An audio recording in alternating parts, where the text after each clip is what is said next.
नमस्कार दोस्तों, मैं कार्तिकेय भारद्वाज एडवोकेट आप सभी के लिए एक इम्पॉर्टेंट टॉपिक पे कुछ इम्पॉर्टेंट सेक्शंस लेके आया था जो कि अपकमिंग जुडिशरी एग्ज़ाम्स के लिए एक बहुत ही इम्पॉर्टेंट टॉपिक है। लास्ट ईयर हमने देखा था कि लोकल एक्ट्स में से कुछ ज़्यादा ही उन्होंने क्वेश्चंस किए थे।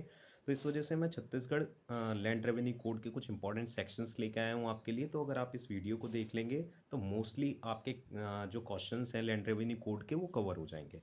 ठीक है, तो अभी हम डेफिनेशन क्लॉज की बात नहीं करेंगे, अभी हम कुछ इंपॉर्टेंट सेक्शंस की बात करेंगे। ठीक है, तो सबसे पहले अगर हम सेक्शंस में जाएं तो सेक्शन 3 एक मोस्ट इंपॉर्टेंट सेक्शन आता है लैंड रेवेन्यू कोड का, जिसमें हम बात करते हैं कॉन्स्टिट्यूशन ऑफ बोर्ड की। ठीक है, कॉन्स्टिट्यूशन ऑफ बोर्ड पता है लोकल एक्ट है तो स्टेट गवर्नमेंट करेगी कॉन्स्टिट्यूशन बोर्ड का। तो बोर्ड में एक प्रेसिडेंट रहेगा और बाकी अदर मेंबर्स जितने चाहें स्टेट गवर्नमेंट अपॉइंट कर सकती है। ठीक है, अब सेक्शन दूसरे पे आते हैं, दूसरे सेक्शन पे, तो जो कि इंपॉर्टेंट सेक्शन है सेक्शन 5, जिसमें होता है कॉन्स्टिट्यूशन ऑफ बोर्ड। इसमें हमें कुछ नहीं करना है, बस एक 5 का क्लॉज 3 देखना है, जिसमें जिसके ए में दिया हुआ है कि अगर जो कॉन्स्टिट्यूशन रहेगा बोर्ड का वो एक प्रेसिडेंट अपॉइंट किया जाएगा उसमें। ठीक है, और दूसरी बात ये है कि मतलब अगर अपॉइंट किया जाएगा तो उसकी क्वालिफिकेशन क्या होनी चाहिए। तो क्वालिफिकेशन होनी चाहिए वो एक हाई कोर्ट का जज अपॉइंट होने के लिए एलिजिबल होना चाहिए। और उसका थर्ड का बी पॉइंट में दिया हुआ है कि वो एक नॉट लेस देन 5 ईयर्स तक एक रेवेन्यू ऑफिसर होना चाहिए। ठीक है, और उसकी रैंक होनी चाहिए not below the rank of collector. ठीक है, ये दो सेक्शन हो गए, ये दो बहुत इंपॉर्टेंट सेक्शन है। फिर नेक्स्ट सेक्शन पे आते हैं, नेक्स्ट सेक्शन पे आ जाते हैं 7 सेक्शन पे, जिसमें दिया हुआ है ज्यूरिडिक्शन ऑफ बोर्ड। ठीक है, तो ज्यूरिडिक्शन में हमें कुछ नहीं करना, बस एक ऊपर से कंटेंट से हमें सेक्शन देखना है। सेक्शन 7 दिया हुआ है ज्यूरिडिक्शन ऑफ बोर्ड। अब अगर हम नेक्स्ट सेक्शन की बात करें तो नेक्स्ट सेक्शन की अगर हम बात करें तो सेक्शन 11 आ जाता है, जिसमें हमें सारे रेवेन्यू ऑफिसर्स की लिस्ट दी हुई है। ठीक है, तो वो लिस्ट एक बहुत इंपॉर्टेंट लिस्ट है। वैसे तो हमने सारे सेक्शन अगर हमने इसमें पढ़ने हैं तो उससे हमें पता चलता जाएगा कौन कौन रेवेन्यू ऑफिसर है और कौन कौन नहीं है। ठीक है, तो सबसे पहले सेक्शन 11 में अगर हम लिस्ट देख लेते हैं रेवेन्यू ऑफिसर्स की। ठीक है, तो उसके बाद में 12 में आ जाता है कि किसका कंट्रोल रहेगा रेवेन्यू ऑफिसर्स पे। ठीक है, तो अगर हम स्टेट की बात करें तो स्टेट गवर्नमेंट का कंट्रोल रहेगा रेवेन्यू ऑफिसर्स पे। ठीक है, लेकिन अगर डिवीजन की बात करें तो डिवीजन की अगर हम बात करते हैं तो कमिश्नर का वो रहता है, उस पर कंट्रोल रहता है। ठीक है, उसके बाद हो गया 11, हो गया 12, हो गया 13 में ऑल्ट्रेशन ऑफ बाउंड्रीज वगैरह की बात की हुई है, वो इतना इंपॉर्टेंट नहीं है। अब आ जाते हैं 14 सेक्शन पे। ठीक है, अगर हम सेक्शन 14 की बात करें तो सेक्शन 14 में दिया हुआ है अपॉइंटमेंट किसका, कमिश्नर का। ठीक है, अगर हम 15 की बात करें तो 15 में भी एडिशनल कमिश्नर का अपॉइंटमेंट दिया हुआ है। बहुत सीरीज में बहुत अच्छे से सेक्शन दिए हुए हैं, इजी से दिए हुए हैं, बहुत इजीली। अगर आप इस वीडियो को थोड़े 2-4 बार देखेंगे तो वो आपको वैसे भी याद हो जाएंगे। ठीक है, 14 में कमिश्नर का अपॉइंटमेंट दिया हुआ है, कौन करेगा, स्टेट गवर्नमेंट करेगी। और अपॉइंटमेंट जितने भी इसमें करेगी वो स्टेट गवर्नमेंट ही करेगी। बस कुछ ऐसे अपॉइंटमेंट हैं, जैसे 106 में रेवेन्यू इंस्पेक्टर्स का अपॉइंटमेंट हो गया, वो कलेक्टर करेगा। ठीक है, आगे हम बात करते जाएंगे उसमें। ठीक है, तो 14 हो गया, 15 हो गया, और उसके बाद में 16 पे आ जाते हैं। 16 पे अगर हम आते हैं तो हमें पता चलता है कि उसमें कलेक्टर का अपॉइंटमेंट हो रहा है। ठीक है, 17 में एडिशनल कलेक्टर का अपॉइंटमेंट हो रहा है। ये सारे अपॉइंटमेंट स्टेट गवर्नमेंट कर रही है। ठीक है, 18 में जो अगर हम बात करें तो 18 में होता है एडिशनल, जॉइंट और डिप्टी कलेक्टर के अपॉइंटमेंट होते हैं इन तीनों में। ठीक है, उसके बाद में हम आते हैं सेक्शन 19 पे। 19 पे होता है तहसीलदार का। ठीक है, नायब तहसीलदार का और सब तहसीलदार के अपॉइंटमेंट होते हैं सेक्शन 19 में। ठीक है, फिर 20 को हम छोड़ देंगे, 20 बिल्कुल भी इंपॉर्टेंट नहीं है। 21 को अगर हम देखें तो ऐसे ही कंटेंट से देख सकते हैं, अदर ऑफिसर्स उसमें अपॉइंट किए जा रहे हैं। सेक्शन 22 की अगर हम बात करें तो लास्ट ईयर ये सेक्शन 22 पूछा गया था छत्तीसगढ़ लैंड रेवेन्यू कोड में। उसमें लास्ट ईयर मतलब लास्ट कुछ मंथ्स पहले जो फैब में एग्जाम हुआ था उसमें 22 सेक्शन पूछा गया था, जिसमें सब डिविजनल ऑफिसर का अपॉइंटमेंट दिया हुआ है। ठीक है, 12 में तो हमने कंट्रोल पढ़ा था, लेकिन 23 में अगर हम पढ़ेंगे तो हम पढ़ेंगे उसमें सबॉर्डिनेशन पढ़ेंगे, कौन कौन से ऑफिसर्स के सबॉर्डिनेट कौन होता है। ठीक है, तो ये तो पता ही है हमें कि मतलब जिसकी अपील जिसके यहाँ हो जाएगी हायर अथॉरिटी के, वो उसका सबॉर्डिनेट हो जाएगा। ठीक है, तो ये सारी चीज़ें होंगी, ये आप एक बार बेरेक्ट से आप एक बार देख लीजिएगा। ठीक है, 23 हो गया, फिर उसके बाद में हमें सारे सेक्शन छोड़ने हैं, फिर हमें आना है 29 पे। ठीक है, 29 पे हो जाता है पावर टू ट्रांसफर केसेस। तो पावर टू ट्रांसफर केसेस किस किस के पास है, दो अथॉरिटीज के पास ट्रांसफर करने की पावर है, एक बोर्ड के पास है और एक कमिश्नर के पास है। ठीक है, और 13 30 सेक्शन 30 में दे रखा है power to transfer cases to and for subordinates, ठीक है। सबॉर्डिनेट्स के पास ट्रांसफ़र करने की पावर है। तो सबसे पहली बात तो देखिए, नायब तहसीलदार रेवेन्यू ऑफिसर्स में, रेवेन्यू अथॉरिटीज़ में सबसे छोटा होता है। नायब तहसीलदार के बाद तहसीलदार आ जाता है, तहसीलदार के बाद एसडीएम आ जाता है, एसडीएम के बाद कलेक्टर आ जाता है, कलेक्टर के बाद कमिश्नर आ जाता है और कमिश्नर के बाद बोर्ड आ जाता है। तो नायब तहसीलदार के तो सबॉर्डिनेट कोई है ही नहीं, तो वो किसको ट्रांसफ़र कर सकता है केस? किसी को नहीं कर सकता। तो नायब तहसीलदार के पास अथॉरिटी नहीं है सबॉर्डिनेट वो केसेस ट्रांसफ़र करने की सेक्शन 30 के अकॉर्डिंग, ठीक है। इसको यहीं ख़त्म करते हैं, ये इसमें सिर्फ इतना ही है। सेक्शन 32 पे आ जाते हैं, रेवेन्यू अथॉरिटीज़, ठीक है। Inherent power of revenue code की बात करते हैं सेक्शन 34 में, ठीक है। जैसे इनहेरेंट पावर ऑफ कोर्ट्स दिया हुआ है सीपीसी में सेक्शन 151 में, 482 में inherent power of high courts दी हुई है सीआरपीसी में, ठीक है। अब तो ये सारे सेक्शंस चेंज होने वाले हैं, ठीक है। तो अब तो इनका कुछ होना ही नहीं है, बाकी देखते हैं कब चेंज होंगे, ठीक है।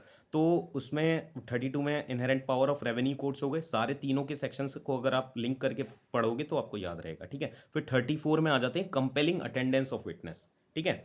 कंपेलिंग अटेंडेंस ऑफ विटनेस ये सेम उसकी तरह है, जिसमें हम इशूइंग मतलब इशूइंग वारंट इशू कर सकते हैं, सिक्योरिटी फर्निश कर सकते हैं और फाइन दे सकते हैं नॉट मोर देन 1000 रुपीज़, ठीक है। ये 3 पॉइंट उसमें दिए हुए हैं कि कंपेल करवाने के लिए, विटनेस को अगर कंपेल करवाना है, कंपेल करवानी है उसकी अटेंडेंस, तो ये 3 कर सकते हैं अगर वो नहीं आता है तो, ठीक है। 34 हो गया। 35 में हो जाता है आपका hearing in the absence of parties, ठीक है।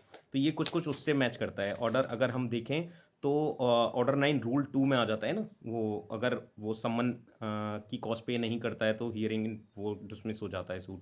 तो इसको हम थोड़ा सा इग्नोर करेंगे, 35 पे ध्यान देंगे। लेकिन हम hearing in absence of parties, उसमें ऐसा कुछ लिखा हुआ है, अगर आप देखेंगे तो आपको पता चलेगा अंदर जाके। 36 में दिया हुआ है एडजमेंट ऑफ हियरिंग। तो हमको पता है कि अगर सेक्शन 17 एडजमेंट में जाते हैं हम, किसमें, सीपीसी के ऑर्डर 17 में जाते हैं, तो वहाँ पे हमें 3 एडजमेंट दिए हुए हैं। लेकिन रेवेन्यू कोड में, यहाँ पे एलआरसी में, छत्तीसगढ़ के लैंड रेवेन्यू कोड में हमें 4 एडजमेंट दिए हुए हैं, ठीक है। तो ये हो गया 36 हो गया सेक्शन, ठीक है। 37 में पावर टू अवॉर्ड कॉस्ट की बात करते हैं। तो पावर टू अवॉर्ड कॉस्ट अगर हम इसमें देखेंगे तो सिर्फ अथॉरिटी का नाम हमें याद रखना है। रेवेन्यू ऑफिसर जो है वो अवॉर्ड कर सकता है कॉस्ट, ठीक है। 37 हो गए यहाँ तक बहुत सारे सेक्शन अगर हम एक बार रिपीट कर दें तो 3 में बोर्ड था, 5 में कॉन्स्टिट्यूशन था उसका, 7 में जुरिडिक्शन था उसका, ठीक है। ये 3 सेक्शन उसमें से थे। 11 में सारे रेवेन्यू ऑफिसर्स की लिस्ट थी। 12 में कंट्रोल किसका होता है, स्टेट गवर्नमेंट का कंट्रोल होता है। 13 में ऑल्ट्रेशन वगैरह की बात की हुई थी, वो स्टेट गवर्नमेंट देखेगी, ठीक है। 14 में अगर हम बात करें तो अपॉइंटमेंट हो रहा था कमिश्नर का, 15 में एडिशनल कमिश्नर का, 16 में कलेक्टर का, 17 में एडिशनल कलेक्टर का, 18 में जॉइंट कलेक्टर, डिप्टी कलेक्टर और ये सब कलेक्टर का हो रहा था, ठीक है। और 19 में तहसीलदार वाला अपॉइंटमेंट हो रहा था, 20 हमने छोड़ दिया था, 21 में अदर ऑफिसर्स, 22 में एसडीओ का अपॉइंटमेंट हो रहा था, 23 में सबऑर्डिनेशन बताया था, ठीक है। फिर 29 में पावर टू ट्रांसफर केसेस बताई थी। सेक्शन 30 में बताया था कि पावर टू ट्रांसफर केसेस, ठीक है, to and for from subordinates, ठीक है। तो नायब तहसीलदार एक ऐसा अथॉरिटी है जो सब वो केसेस ट्रांसफर नहीं कर सकता है, ठीक है। उसके बाद हमने 32 पढ़ा था जिसमें inherent power of revenue courts बताया गया था। फिर हमने पढ़ा था 34 मतलब कंपेलिंग अटेंडेंस ऑफ विटनेस, जिसमें हमने 3 पॉइंट पढ़े थे। 3 पॉइंट कौन कौन से थे, इशू कर सकता है वारंट, फर्निश कर सकता है सिक्योरिटी, ठीक है, और 1000 रुपीज़ से नीचे का फाइन नहीं दे सकता, नॉट एक्सीडिंग 1000 रुपीज़, मतलब ऊपर का फाइन नहीं देगा उसके, ठीक है। उसके बाद हमने क्या पढ़ा था, 35 hearing in absence of party. 36 में हमने पढ़ा था वो क्या बोलते हैं उसको, 36 में एडजमेंट ऑफ हियरिंग पढ़ा था। एडजमेंट 4 बार मिल जाता है उसमें, ठीक है। 37 में हमने पढ़ा था पावर टू अवॉर्ड कॉस्ट, कौन अवॉर्ड कर सकता है, रेवेन्यू ऑफिसर अवॉर्ड कर सकता है। फिर उसके बाद हमें कोई सेक्शन नहीं पढ़ना, उसके बाद हमें 43 सेक्शन पढ़ना है, बहुत इंपॉर्टेंट सेक्शन है इस एक्ट का, ठीक है। जिसमें है code of civil procedure to apply when no express provision made in this code. जहाँ पे कोई भी ऐसा प्रोविज़न नहीं बनाया गया है जिस पे लैंड रेवेन्यू कोड अप्लाई होना चाहिए, या फिर कोई ऐसा प्रोविज़न रह जाता है जहाँ पे ये नहीं बताया गया है कि यहाँ पे लैंड रेवेन्यू कोड अप्लाई होगा, वहाँ पे सीपीसी अप्लाई हो जाएगा। ये कौन सा सेक्शन बताता है, सेक्शन 43 बताता है, ठीक है। तो 43 तक हो गया। और उसके बाद में यहाँ पे चैप्टर 5 पे आ जाते हैं, जो कि बहुत इंपॉर्टेंट एक इसका एक मोस्ट इंपॉर्टेंट चैप्टर है 45, जिसमें अपील, रिव्यू और रिवीजन की बात की गई है, ठीक है। इसमें सेक्शन 44 की अगर हम बात करें तो इसमें अपील और अपीलेट अथॉरिटीज़ बताई गई हैं, ठीक है। कौन किस किस की अपीलेट अथॉरिटी कौन होती है, जैसे हो गया मतलब कलेक्टर की अपील, कलेक्टर के डिसीजन की अपील हम कहाँ करेंगे, कमिश्नर के यहाँ करेंगे। कमिश्नर की डिसीजन की अपील हम कहाँ करेंगे, बोर्ड करेंगे, ठीक है। तो इसमें अथॉरिटीज़ बताई गई। अगर कलेक्टर तक कोई भी अपील करता है, ठीक है। जैसे तहसीलदार हो गया, नायब तहसीलदार हो गया, ठीक है। एसडीएम के ऑर्डर की अगर अपील कलेक्टर के यहाँ आती है तो वो 45 डेज में आएगी, ठीक है। बहुत याद रखिएगा, क्योंकि ये अभी तक यहाँ पे इतना सारा कन्फ्यूजन है। मैंने भी काफ़ी सारी वीडियोस देखी थी लैंड रेवेन्यू कोड पे, तो कभी कोई कुछ बताता है, कभी कोई कुछ बताता है, ठीक है। तो ये डायरेक्ट की लैंग्वेज है। अगर कोई भी कलेक्टर के यहाँ अपील करेगा तो 45 डेज लगेंगे, अगर कमिश्नर के यहाँ अपील करेगा तो 60 डेज लगेंगे, कमिश्नर के ऑर्डर की अपील अगर बोर्ड जाके करेगा तो 90 डेज लगेंगे, ठीक है। 44 में अपीलेट अथॉरिटी, लेकिन ये जो अपील का टाइम जो मैंने बताया ना, ये आपको सेक्शन 47 में दिया हुआ है, लिमिटेशन ऑफ अपील्स जहाँ पे दिया हुआ है, ठीक है। अब आ जाते हैं 49 पे, ठीक है। इसमें दिया हुआ है पावर ऑफ अपीलेट कोर्ट, ठीक है। तो पावर ऑफ अपीलेट कोर्ट आपको देखना पड़ेगा, आप बेरेक्ट में से देख लीजिएगा। वैसे थोड़ा सा मैं एक बार को बता देता हूँ कुछ कुछ, ठीक है। तो इसमें अपीलेट कोर्ट की क्या पावर है, इसमें क्या है, कॉलिंग फॉर रिकॉर्ड के लिए बुला सकता है, ठीक है। और अगर एडमिट हो जाती है डेट पे अपील, तो हियरिंग एंड नोटिस के लिए सर्व कर सकता है रेस्पोंडेंट को, ठीक है। और इसमें वैसा कुछ भी नहीं है, ठीक है। 3 पॉइंट दिए हुए हैं और इसमें कुछ नहीं है। Power of appellate court 49 section, बस इतना याद रखिएगा। 50 में रिवीजन है और 15 में रिव्यू ऑफ ऑर्डर्स दिया हुआ है, ठीक है। अब आ जाते हैं सेक्शन 59 पे सीधे, ठीक है। कुल मिला के लगभग 65 टू 70 सेक्शंस इसमें बताऊंगा मैं, जिसमें कि सारा लैंड रेवेन्यू कोड कवर हो जाएगा, जहाँ पे बहुत सारी अथॉरिटीज़, बहुत सारे अंदर का सब सारा मटेरियल मैं आपको एक्सप्लेन करता जा रहा हूँ। लेकिन जैसे पावर ऑफ अपीलेट अथॉरिटी वगैरह है, तो ये वीडियो ज़्यादा लंबी हो जाएगी, तो और मैं वो चाहता नहीं कि मतलब बहुत एक क्रिस्प वीडियो बने और उसमें सारा मोस्टली आपको सारी नॉलेज मिल जाए, ठीक है। 59 में हम बता देते हैं, variation of land revenue according to for which purpose of land is used, ठीक है। तो उस पे लैंड रेवेन्यू जो है वेरी करेगा, ठीक है। जिस भी पर्पस के लिए, जैसे एजुकेशनल पर्पस के लिए, मेडिकल पर्पस के लिए और ये सब, इन सब पर्पस के लिए अगर लैंड यूज़ की जाएगी तो उसमें लैंड रेवेन्यू जो है वो वेरी करेगा, ठीक है। 59 हो गया। अब हम 60 पे आ जाते हैं। 60 में भी एक अथॉरिटी बताई गई है, जिसमें बताया गया assessment by whom to be fixed, ठीक है। असेसमेंट कौन फिक्स करेगा, दो चीज़ें बताऊंगा, सेक्शन 60 और एक सेक्शन 77, ठीक है। दोनों में डिफरेंस है। एक assessment to by whom to be fix, ठीक है। असेसमेंट कौन फिक्स करेगा, कलेक्टर करेगा। इसको लिंक करेंगे सेक्शन 77 से, जिसमें बताया गया फिक्सेशन ऑफ असेसमेंट रेट्स, ठीक है। उसमें क्या था, assessment by whom to be fixed, ठीक है। सेक्शन 77 में बताया गया fixation of assessment rates. Fixation कौन करेगा, डिस्ट्रिक्ट सर्वे ऑफिसर, ठीक है। Assessment by whom to be fixed कौन करेगा, कलेक्टर करेगा, ठीक है। फिक्सेशन ऑफ असेसमेंट रेट्स कौन करेगा, डिस्ट्रिक्ट सर्वे ऑफिसर करेगा। वहाँ 60 तक पढ़ लिया था हमने। उसके बाद 62, 63, 64, इन सब में भी अपॉइंटमेंट दिया हुआ है। अब मैं बता देता हूँ। 62 में दिया हुआ है कमिश्नर ऑफ लैंड रिकॉर्ड्स, ठीक है। कमिश्नर ऑफ लैंड रिकॉर्ड्स का अपॉइंटमेंट दिया हुआ है सेक्शन 62 में, ठीक है। अगर हम 63 पे आते हैं तो commissioner, additional commissioner of land records का दिया हुआ है, ठीक है। और 64 पे आ जाते हैं तो appointment of district survey officer हो गया, डिप्टी सर्वे ऑफिसर हो गया एंड असिस्टेंट सर्वे ऑफिसर हो गया। और ये सारे ऑफिसर्स जो होंगे वो किसके सबॉर्डिनेट होंगे, कमिश्नर ऑफ लैंड रिकॉर्ड्स के, ठीक है। 62, 63, 64। 62 में कमिश्नर लैंड रिकॉर्ड्स अपॉइंट हो रहा था, एडिशनल कमिश्नर लैंड रिकॉर्ड हो रहा था 63 में, ठीक है। डिस्ट्रिक्ट सर्वे ऑफिसर, डिप्टी सर्वे ऑफिसर और असिस्टेंट सर्वे ऑफिसर, ये कहाँ अपॉइंट हो रहा था, 64 में अपॉइंट हो रहा था। क्लियर है बात। अब आ जाते हैं उसके बाद में, अब आ जाते हैं हम 67 पे, ठीक है। 67 भी एक बहुत इंपॉर्टेंट सेक्शन है इस एक्ट का, जिसमें दिया हुआ है notification of proposed and land survey, ठीक है। तो ये notification of proposed and land survey ये कब आएगा, ठीक है। तो अगर हम लैंड सर्वे की बात करें तो लैंड सर्वे कब होता है, दो कंडीशन में होता है, ठीक है। एक तो जब direction on the state government होगा, इसके थर्ड क्लॉज में दिया हुआ है 67 के, ठीक है। एक तो डायरेक्शन ऑफ स्टेट गवर्नमेंट होगा, ठीक है। और दूसरा होगा with in the previous survey of 30 years. 30 years का सर्वे होता है एक, ठीक है। 30 साल जैसे ही कंप्लीट होने वाले होंगे, दूसरा ये नोटिफिकेशन आ जाएगा लैंड सर्वे के लिए, ठीक है। या तो स्टेट गवर्नमेंट डायरेक्ट कर देगी, आप तब कर दो सर्वे, या फिर आपको आपका जो पिछले सर्वे का जो टाइम कंप्लीट होने वाला होगा 30 ईयर्स का, आप तब कर दो सर्वे, ठीक है। ये हो गया 67 का सेक्शन। अब आ जाते हैं 72, डिटर्मिनेशन ऑफ आबादी विलेज। इसमें भी अथॉरिटी दी हुई है, इसमें दिया हुआ है डिस्ट्रिक्ट सर्वे ऑफिसर, वो डिटर्मिनेशन ऑफ आबादी विलेज करेगा, ठीक है। आबादी हमको कहाँ एक्सप्लेन की हुई है, आबादी हमको 242 सेक्शन में की गई है, सॉरी 43 में, ठीक है। 42 में जो दिया हुआ है वो दिया हुआ है वाजिबुलर्स, ठीक है। 243 में हमको आबादी दी हुई है और 72 में हमको क्या हुआ है, डिटर्मिनेशन ऑफ आबादी विलेज किसने की है, कौन करेगा, डिप्टी सर्वे ऑफिसर करेगा, ठीक है। उसके बाद हम आ जाते हैं 77, मैंने आपको 60 से कनेक्ट करके बताया था, फिक्सेशन ऑफ असेसमेंट रेट्स कौन करता है, डिस्ट्रिक्ट सर्वे ऑफिसर करता है, ठीक है। अब आ जाते हैं 85 पे और 101 पे, ये दोनों बिल्कुल सेम सेक्शन है, वर्ड्स थोड़े इधर उधर हैं, टाइम भी दोनों में 30 ईयर्स है। ठीक है। Term of assessment of land revenue, ठीक है, ध्यान से सुनिएगा, term of assessment of land revenue, ठीक है, कितना होता है टर्म, 30 ईयर्स। ठीक है। Term of land assessment of revenue, 101 में क्या दे रखा है, term of land revenue assessment. ठीक है। 85 में क्या दे रखा है, term of assessment of land revenue. ठीक है, ध्यान से सुनिएगा, धीरे धीरे बोल देता हूँ, term of assessment of land revenue.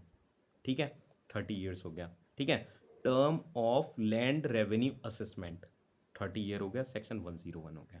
ठीक है। तो बहुत सारे कनेक्ट करके पढ़ना, 85 को 101 के साथ पढ़ देना, term of assessment of land revenue. मैं भी बोलते बोलते थोड़ा सा कंफ्यूज हो जाता हूँ। ठीक है। Term of assessment of land revenue 85, term of land revenue assessment 101, दोनों का टाइम कितना, 30 ईयर्स। ठीक है। 85 हो गया। उसके बाद हमको कुछ नहीं करना है, उसके बाद हमको सीधे 104 पे आ जाना है। 101 तो मैंने आपको बता दिया, term of land revenue assessment, कितना सेक्शन, वो कितना टाइम है, 30 ईयर्स टाइम है। ठीक है। उसके बाद आ जाते हैं सेक्शन 104 पे, ठीक है, जिसमें फॉर्मेशन ऑफ पटवारी सर्कल्स दे रखा है and appointment of patwaris there too. ठीक है। फॉर्मेशन ऑफ पटवारी सर्कल 104 में दिया हुआ है। ठीक है। और उसके बाद उसमें कौन करेगा अपॉइंटमेंट, पटवारी का अपॉइंटमेंट करेगा कलेक्टर। ठीक है। 106 पे आ जाते हैं। 106 में मैंने आपको बताया था अपॉइंटमेंट ऑफ रेवेन्यू ऑफिसर्स, ठीक है, रेवेन्यू इंस्पेक्टर्स। ठीक है। तो रेवेन्यू इंस्पेक्टर का अपॉइंटमेंट कौन करेगा, रेवेन्यू इंस्पेक्टर का अपॉइंटमेंट करेगा कलेक्टर। ठीक है। 107 में आ जाता है मैप ऑफ लैंड। ठीक है। 10 उसमें आ जाता है, 107 में आ जाता है मैप ऑफ लैंड। ठीक है। और उसके बाद में आ जाता है 108, 108 में आ जाता है रिकॉर्ड ऑफ राइट्स, बहुत इंपॉर्टेंट सेक्शन है, डायरेक्ट सेक्शन आता है 108 सेक्शन। कौन है, कौन सा है, रिकॉर्ड ऑफ राइट्स। 109 में आ जाता है कि अगर आप एक्विजिशन किया है आपने किसी भी लैंड का, ठीक है, तो आपका राइट है, आप 6 मंथ के अंदर अंदर आप पटवारी को इन्फॉर्मेशन दोगे ताकि उसका म्यूटेशन हो सके। ठीक है। क्या बता रहा हूँ, 109 में एक्विजिशन आपने किया है किसी भी लैंड का, तो आपका राइट है, आप 6 मंथ के अंदर अंदर इन्फॉर्मेशन पटवारी को दोगे, पटवारी तहसीलदार को देगा ताकि उस लैंड का क्या हो सके, म्यूटेशन हो सके। तो 109 में तो एक्विजिशन ऑफ लैंड का राइट हो गया, ठीक है, आपका इन्फॉर्म करने का। 110 में क्या हो गया, म्यूटेशन हो गया। ठीक है। 1111 में 111 सॉरी 111 में जो हो गया वो हो गया ज्यूरिडिक्शन ऑफ सिविल कोर्ट्स। ठीक है। जहाँ पे भी स्टेट गवर्नमेंट पार्टी नहीं है वहाँ पे क्या आ जाएगा, ज्यूरिडिक्शन सिविल कोर्ट का हो जाएगा, ये लिखा हुआ है उसमें। ठीक है। अब आ जाती है 113 पे। ठीक है। 113 में दे रखा है करेक्शन ऑफ क्लैरिकल एरर्स। ठीक है। करेक्शन ऑफ क्लैरिकल एरर्स कौन करेगा, सब डिविजनल ऑफिसर करेगा। ठीक है। कोई भी रिकॉर्ड्स में किसी में भी अगर करेक्शन करना होगा क्लैरिकल एरर्स से रिलेटेड, तो उसको कौन करेगा, उसको सब डिविजनल ऑफिसर करेगा। ठीक है। अब आ जाते हैं 114 पे। ठीक है। 114 सेक्शन पे आ जाते हैं, तो उसमें दिया हुआ है लैंड रिकॉर्ड से रिलेटेड। ठीक है। 114 में किसान किताब दिया हुआ है, वो बहुत सिंगल सिंगल वर्ड्स के सेक्शन है, ये जस्ट ये वीडियो आप 3-4 बार देख लेना, आपको सारे सेक्शंस याद हो जाएंगे। ठीक है। 114 में लैंड रिकॉर्ड्स हो गया। ठीक है। 114 में किसान किताब हो गया। ठीक है। 117 में आपको दिया हुआ है प्रिजम्पशंस। प्रिजम्पशंस हम बहुत सारे पढ़ते हैं, 79 से लेकर 90 ए तक हमें उसमें दिया हुआ है, एविडेंस एक्ट में प्रिजम्पशंस दिए हुए हैं। प्रिजम्पशंस से मतलब हमारा बहुत फ्रेंडली रिश्ता है। ठीक है। तो 117 याद रखिएगा, 117 से क्या होता है, प्रिजम्पशंस दिया हुआ है उसमें as to entries in land records. ठीक है। उसका प्रिजम्पशंस दिया हुआ है as to entries in land records. ठीक है। प्रिजम्पशंस जनरली ऐसा कुछ नहीं होता कि उसमें अंदर से पूछा जाता है, डायरेक्ट सेक्शन भी पूछ लेते हैं कभी कभी कि presumptions as to entries in land records कहाँ पे दिया हुआ है, तो 117 में दिया हुआ है। 118 बहुत इंपॉर्टेंट सेक्शन है, डायरेक्ट कंटेंट बेस आता है, obligation as to furnish information as to title. ठीक है। 118 हो गया ये। ठीक है। उसके बाद में 119 हो गया, अगर आप कॉन्ट्रावीन कर देते हो 109 सेक्शन का और 118 का, तो आपको पनिशमेंट हो जाएगी, कितनी हो जाएगी, नॉट एक्सीडिंग 1000 रुपीज़। ठीक है। तो आपको पता है 109 में क्या था, जब आपने कोई भी प्रॉपर्टी एक्विजिशन का राइट था आपका इन्फॉर्म करने का, अगर आपने कोई भी प्रॉपर्टी एक्वायर की है तो 6 मंथ के अंदर अंदर आप उसको पटवारी को इन्फॉर्म करोगे। ठीक है। तो अगर आप नहीं करते हो, या फिर 118 obligation as to furnish information as to title का आप वो कर देते हो कॉन्ट्रावीन, तो आपको पनिशमेंट हो जाएगी नॉट एक्सीडिंग 1000 रुपीज़। ठीक है। अब आ जाते हैं 121 पे, power to make rules for land records. ठीक है। रूल्स बनाने की पावर लैंड रिकॉर्ड से रिलेटेड किसको है, स्टेट गवर्नमेंट को है। ठीक है। ये सेक्शन हो गया 121। अब आ जाते हैं सीधे सीधे किस पे, 128 सेक्शन पे, ठीक है। 128 सेक्शन हमारा क्या कहता है, enforcement of repair of boundary और सर्वे मार्क्स, ठीक है। तो एनफोर्समेंट ऑफ सर्वे मार्क्स क्या कहता है कि मतलब पटेल जो है वो करेगा इसको एनफोर्समेंट, ठीक है। और कौन से मंथ से करेगा, नवंबर से। मंथ याद रखिएगा, नवंबर पूछा जाता है, ठीक है। अब आ जाते हैं 133 पे, रिमूवल ऑफ ऑब्स्ट्रक्शन, ठीक है। रिमूवल ऑफ ऑब्स्ट्रक्शन आ जाता है 133 में, ठीक है। और 138 में आ जाता है responsibility of payment for land revenue, ठीक है। किस किस के पास लैंड रेवेन्यू पे करने की रिस्पॉन्सिबिलिटी होती है, एक तो भूमि स्वामी के पास होती है, ठीक है, और एक लेसी के होती है। लेसी जो गवर्नमेंट लैंड होल्ड कर रहा है, ठीक है, तो जाहिर सी बात है गवर्नमेंट को लैंड रेवेन्यू देगा, ठीक है। और भूमि स्वामी भी वही सेम काम करता है, ठीक है। तो दोनों दोनों के ऊपर रेस्पॉन्सिबिलिटी होती है कि वो गवर्नमेंट को लैंड रेवेन्यू पे करेंगे, तो इसलिए इसका अलग सेक्शन बना दिया इन्होंने 138 कि responsibility of for payment of land revenue किस किस के पास होगी, दो अथॉरिटीज़ हैं हमारे पास, भूमि स्वामी और गवर्नमेंट लेसी, ठीक है। अब आ जाते हैं 144 पे, ये सेक्शन डायरेक्ट पूछा जाता है, पिछली लास्ट 2-3 बारी ये पूछ लिया गया है, फेलियर ऑफ क्रॉप से याद रखिएगा इसे, ठीक है। हम इसका कीवर्ड निकाल लेंगे, 144 में क्या है, फेलियर ऑफ क्रॉप्स आ जाता है, ठीक है। अब उसके बाद आ जाते हैं 153 पे, परचेजर्स टाइटल आ जाता है, ठीक है। कुछ नहीं है, ये सारे सारे ये मोस्टली तो हम लोग जानते ही हैं कि छत्तीसगढ़ में कैसे पूछा जाता है, लेकिन जो उसका जो जो इम्पोर्टेंट सेक्शन है जिसके अंदर अगर कुछ इंपॉर्टेंट पॉइंट्स है तो वो मैं आपको एक्सप्लेन करता हुआ चल रहा हूँ साथ में, मतलब ये वीडियो सफिशिएंट है आपके लैंड रेवेन्यू के लिए, ठीक है। 153 में हो गया परचेजर्स टाइटल हो गया, ठीक है। उसके बाद 157 में क्लासेस ऑफ टेन्योर आ जाता है, एक क्लासेस होती है जिसमें कौन होता है, भूमि स्वामी होता है, 158 में भूमि स्वामी दिया हुआ है, ठीक है। 157 में क्लास ऑफ टेन्योर दिया हुआ है, ठीक है, एक क्लास होती है। 158 में वो क्लास दी हुई है, कौन होता है, भूमि स्वामी होता है, ठीक है। 165 में राइट ऑफ ट्रांसफर दिया हुआ है, और 168 में लीज दिया हुआ है, ठीक है। और लीज हमने कहाँ पढ़ा था, डेफिनेशन क्लॉज में पढ़ा था कहीं, हम्म, हाँ वो रजिस्ट्रेशन एक्ट में पढ़ा था, सॉरी कनेक्ट हो गया ना, गवर्नमेंट लेसी पढ़ा हुआ है हमने 2H में, इसके डेफिनेशन क्लॉज के 2H में गवर्नमेंट लेसी पढ़ा हुआ है, ठीक है। अब आ जाते हैं उसमें, ठीक है। 168 हो गया, लीज हो गया, ठीक है। और उसके बाद में अब हमें कोई सेक्शन नहीं देखना, अब सीधे देखना है 176 में, ठीक है। 176 में हो जाता है अबेंडनमेंट ऑफ होल्डिंग, इसमें कुछ इंपॉर्टेंट पॉइंट है, मैं एक बार बता देता हूँ आपको, ठीक है। और अबेंडनमेंट ऑफ होल्डिंग हो गया, ठीक है। इसमें कुछ नहीं देखना है, इसमें एक चीज़ देखनी है बस, रुको मैं एक्सप्लेन कर देता हूँ। हाँ, इसमें देखो ये लिखा हुआ है वेयर द भूमि स्वामी, इसका 176 का second clause, where the Bhumi Swami or any other person lawfully entitled to the land claims it within a period of 3 years from the commencement of the agriculture next year following the date on which the tehsildar took possession of the land, ठीक है।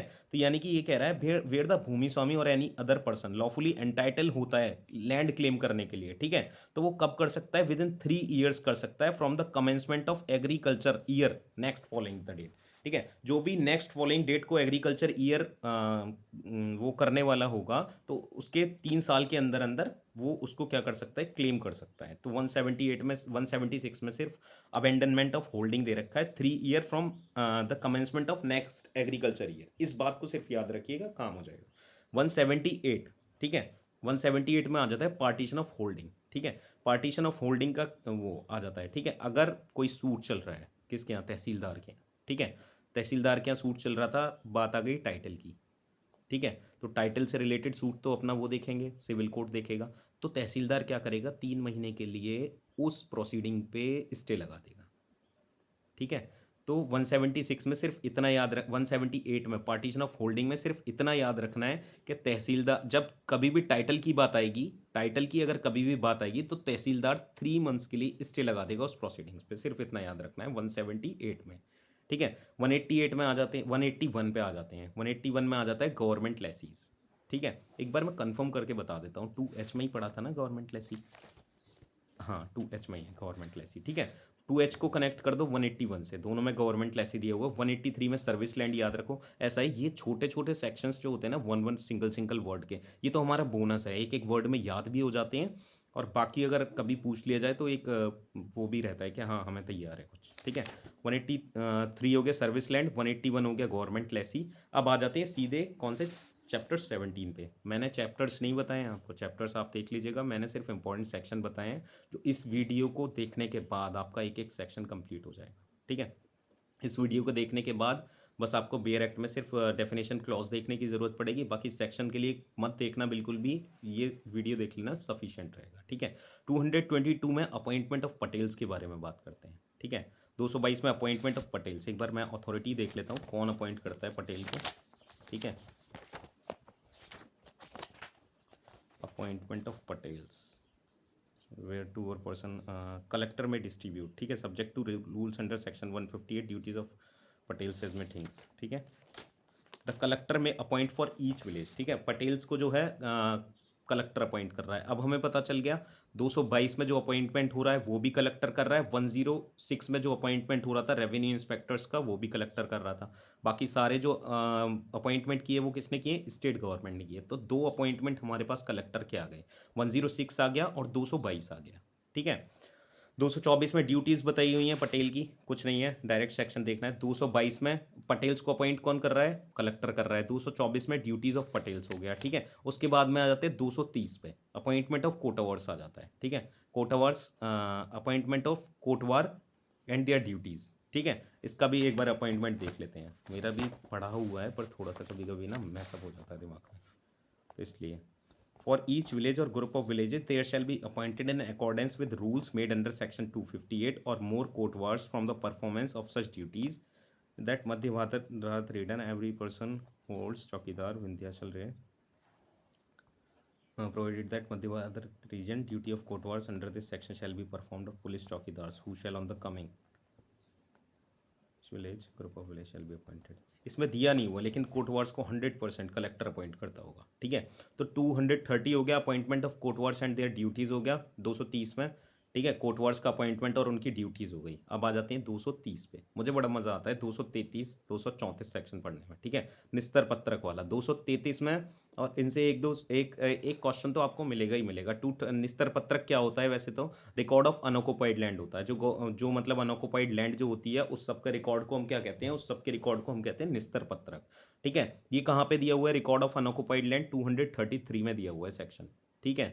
कौन record रखता है इसका, sub divisional officer, ठीक है। 234 की बात करें हम तो प्रिपरेशन ऑफ निस्तर पत्रक बताता है उसमें। 233 में मैंने आपको क्या बताया, रिकॉर्ड ऑफ अनऑक्युपाइड लैंड, ठीक है। 234 में मैंने आपको क्या बताया, प्रिपरेशन ऑफ निस्तर पत्रक। कौन प्रिपेयर करेगा, सब डिविजनल ऑफिसर करेगा, ठीक है। ये यहाँ तक हो गया। अब 241 पे आ जाते हैं। अगर कोई भी पर्सन फॉरेस्ट में से, गवर्नमेंट फॉरेस्ट में से टिम्बर चुरा के ले जा रहा है, ठीक है, तो उस पर सेक्शन 241 अप्लाई हो जाएगा, और 241 के अकॉर्डिंग उसको कितनी पनिशमेंट हो जाएगी, 25,000 रुपये की मैक्सिमम, ठीक है। 242 में मैंने आपको क्या बताया था, 242 में वाजिबुलर्स बताया था। वाजिबुलर्स कौन होता है, कौन मेंटेन करेगा, सब डिविजनल ऑफिसर करेगा, ठीक है। 243 की अगर हम बात करें तो आबादी बताया था। आबादी से रिलेटेड हमने एक सेक्शन और पढ़ा था, डिटर्मिनेशन ऑफ आबादी ऑफ विलेजेस 72, कौन कर रहा था उसको, डिस्ट्रिक्ट सर्वे ऑफिसर कर रहा था, ठीक है। यहाँ पे 243 हो गया आबादी, ठीक है। 244 डिस्पोजल ऑफ आबादी साइट्स कौन करता है, तहसीलदार करता है। इसमें ज़्यादा इंपॉर्टेंट, ज़्यादा डीप जाने की ज़रूरत नहीं है। 241 पनिशमेंट किसका, टिम्बर ले जाने का चोरी करके गवर्नमेंट फॉरेस्ट से। 242 क्या, 242 में वाजिबुलर्स कौन मेंटेन कर रहा था, सब डिविजनल ऑफिसर। 243 कौन देख रहा था, आबादी, ठीक है। आबादी 243 में है, ठीक है। और 244 में क्या है, डिस्पोजल ऑफ आबादी साइट्स, ठीक है। कौन कर रहा है, तहसीलदार। 72 में कौन कर रहा था, डिस्पोजल ऑफ आबादी साइट्स ऑफ विलेजेस, ठीक है। कौन कर रहा था, डिस्ट्रिक्ट सर्वे ऑफिसर, वो विलेज वाला था, ठीक है। यहाँ पे क्या है, डिस्पोजल ऑफ आबादी साइट्स है, कौन करेगा, तहसीलदार, ठीक है। क्लियर हो गई बात यहाँ पे। 247 पे आ जाते हैं, government as to titles as to minerals, government's titles to minerals, ठीक है।